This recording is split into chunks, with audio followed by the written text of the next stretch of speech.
வாங்க என்றால் இந்த 2026ஆம் ஆண்டுல என்னென்ன நிகழ்வுகள் நடக்க போகின்றது என்ற ஒரு தீர்க்க தரிசனத்தை முன்வைத்துள்ளார். அது என்னென்ன நடக்கும் என்று சொல்லி நாங்கள் இந்த வீடியோல கொஞ்சம் விரிவா பார்ப்போம். முதலாவது அவ என்ன சொல்றான்னு சொன்னா, 3ஆம் உலக போருக்கான அபாயம் உச்சக்கட்டத்தை அடையுமா. அதாவது சக்தி வாய்ந்த நாடுகளான அமெரிக்கா, ரஷ்யா மற்றும் சீனா, தாய்வான் போன்ற நாடுகளுக்கு இடையிலான மோதல் உச்சக்கட்டத்தை அடைந்து அது உலக போராக மாறக்கூடிய சாத்தியக்கூறுகள் இந்த ஆண்டில இருக்கும் என்று சொல்லி அவர் சொல்றார்.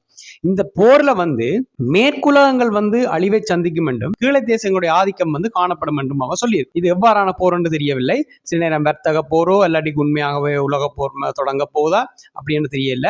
ஆனா உலக போருக்கான சாத்தியக்கூறுகள் அதிகமாக காணப்படும் என்று சொல்லி அந்த தீர்க்க தரிசனத்தில் கூறப்பட்டுள்ளது. அடுத்தது 2வது தீர்க்க தரிசனம் என்னன்னு சொன்னா, செயற்கை நுண்ணறிவினுடைய ஆதிக்கம் அதிகரிக்கும் என்று சொல்லியிருக்கிறார். அதாவது ஆர்டிபிஷியல் இன்டெலிஜென்ஸ் இது மனித வாழ்க்கையில் பெரிய அளவில் பாதிப்பை ஏற்படுத்தும் என்று சொல்லியிருக்கிறார்.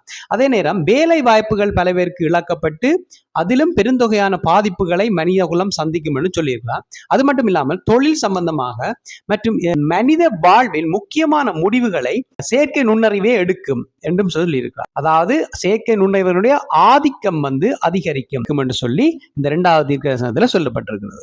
3வது நாங்க பார்த்தோம்னு சொன்னா, காலநிலையில பாரிய மாற்றங்கள் ஏற்பட்டு பேரழிவை ஏற்படுத்தும் இயற்கை பேரிடர்கள் காணப்படும் என்று சொல்றா. அதுல 7-8% நிலப்பரப்புகள் பாதிக்கப்படும் சொல்லியிருக்கார். அதாவது உச்சக்கட்ட வெப்பம், உச்சக்கட்ட வறட்சி, இவை போன்ற பாரிய காலநிலை மாற்றங்களை நாங்கள் அடுத்ததாம் வேற்றுக்கிரக வாசிகளுடைய முதலாவது தொடர்பு பூமியில் உள்ளவர்களுடன் ஏற்படும் என்றும் அவர் சொல்லியிருக்கின்றார்.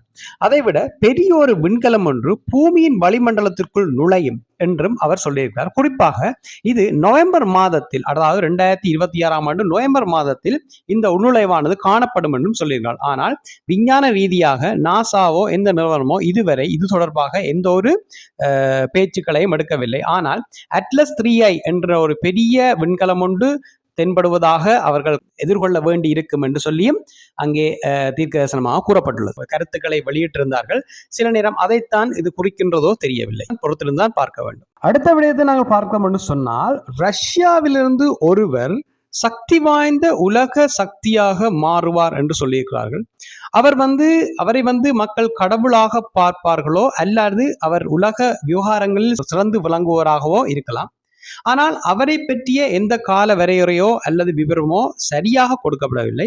ஆனால் ரஷ்யாவிலிருந்து ஒரு சக்தி வாய்ந்த ஒருவர் வருவார் என்பது மாத்திரம் குறிப்பிடப்பட்டுள்ளது. முழு காணொலியை என் சேனலில் பார்வையிடவும்.